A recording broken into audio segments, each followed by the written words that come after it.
समझा ही दिया था कि इसमें किसान की भागीदारी होगी, छात्र होगी, बुद्धिजीवी की भागीदारी होगी, मुस्लिमों की भागीदारी और महिलाओं की भागीदारी होगी। असहयोग आंदोलन का योगदान बड़ा इंपॉर्टेंट है। अगर कहीं आपको हो सकता है स्वतंत्र क्वेश्चन बने तो असहयोग आंदोलन के योगदान और सीमाओं पर, कई बार जैसे योगदान जैसा क्वेश्चन भी पूछ डालते हैं।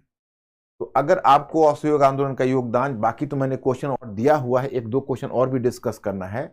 योगदान में पहला योगदान दिया है कि असहयोग आंदोलन भारतीय राष्ट्रीय कांग्रेस के अंतर्गत पहला जन आंदोलन था। इसमें विभिन्न वर्गों की भागीदारी हुई। अब कांग्रेस पर कोई आरोप नहीं लगा सकता था कि कांग्रेस महज मुट्ठी भर अल्पसंख्यकों का प्रतिनिधित्व करती है।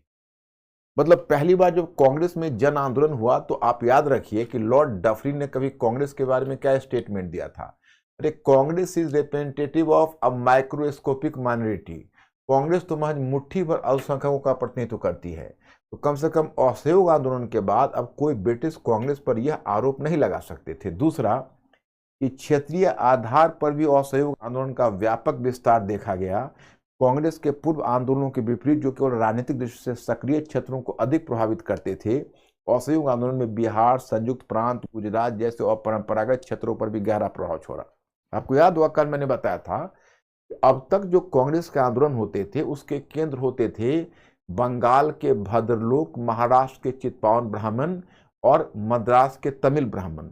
पहली बार अब कांग्रेस का आंदोलन वैसे अपरंपरागत क्षेत्रों में गया, जैसे बिहार जैसे क्षेत्र है, यहाँ पर आपको नाम मिलता है, बिहार है, संयुक्त प्रांत है, और गुजरात जैसी अपरंपरागत क्षेत्रों में गया। इससे पहले कांग्रेस का आंदोलन वहां नहीं जाता था।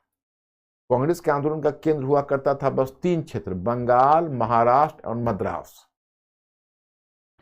तो ये था।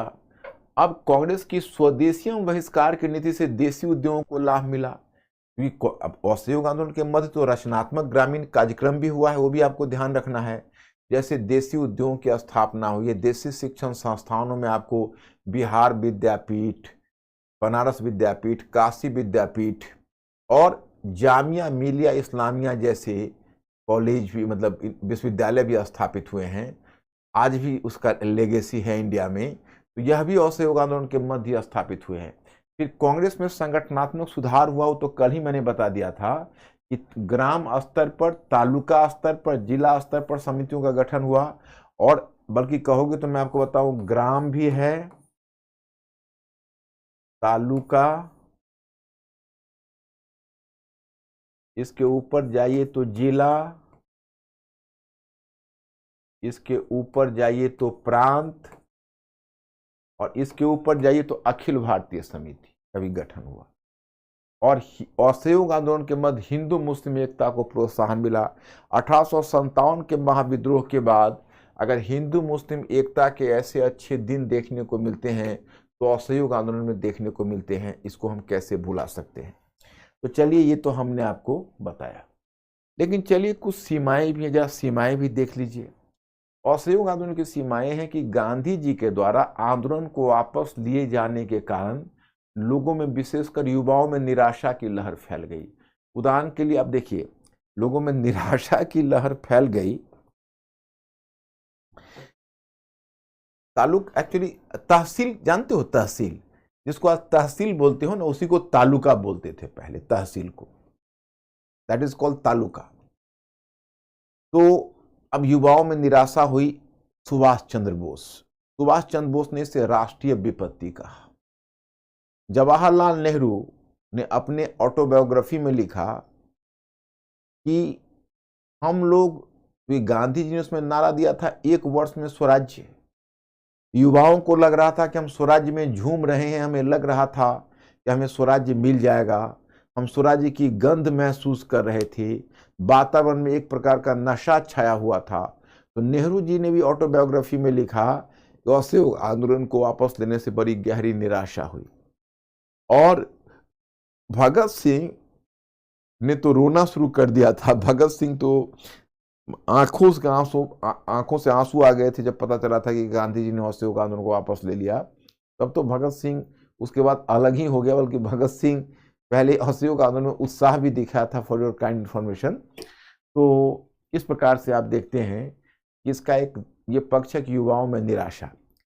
एक बार ऑप्शनल में तुम लोगों को जीएस में तो शायद ऐसा नहीं पूछना चाहिए, एक बार ऑप्शनल के शॉर्ट नोट में क्वेश्चन पूछा था, क्या गांधी जी के द्वारा असहयोग आंदोलन वापस लिए जाने को आप राष्ट्रीय विपत्ति मानते हैं?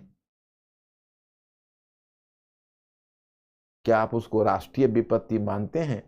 तो मैं आपको आगे बताऊंगा, इसका उत्तर मैं आपको बताऊंगा। मैं थोड़ा सा डिस्कस कर लेता हूं, थोड़ा गांधीवादी आंदोलन आप थोड़ा और चलने दो, असहयोग आंदोलन के बाद सविनय अवज्ञा आंदोलन भी चलने दो, तो मैं इस प्रश्न को भी आप लोगों के साथ डील करूंगा। एक तो यह हुआ, दूसरा क्या है कि इसका एक नकारात्मक पक्ष माना जाता है, जो हमने कल भी चर्चा की थी, कि गांधी जी ने खिलाफत के मुद्दे पर असहयोग आंदोलन चलाया, और खिलाफत आफ्टर ऑल एक धार्मिक मुद्दा था। तो इससे ऐसा लगा कि उन्होंने धर्म में राजनीति के औचित्य को सिद्ध कर दिया। उन्होंने धर्म में राजनीति उन्होंने राजनीति में धर्म के औचित्य को सिद्ध कर दिया, क्योंकि कोई राजनीतिक कोई आंदोलन किसी धार्मिक मुद्दे पर चलाया जाना, इसका फायदा आगे मुस्लिम लीग ने उठाया, और मुस्लिम लीग ने बारंबार बस राजनीति को, जैसे जिन्ना ने इसका फायदा उठाया, मतलब राजनीति को बाद में उसने कहा हिंदू और मुसलमान दोनों दो राष्ट्र हैं। तो कहीं ना कहीं राजनीति, कोई राजनीतिक आंदोलन, और वो भी असहयोग आंदोलन जैसा एक अखिल भारतीय आंदोलन, एक धार्मिक मुद्दा पर उठाया जाना एक गलत परंपरा की शुरुआत हो गई। जब असहयोग आंदोलन की सीमा की बात होती है तो इस बात को भी ध्यान में रखा जाता है। तो ये दो पक्ष हो गए। अब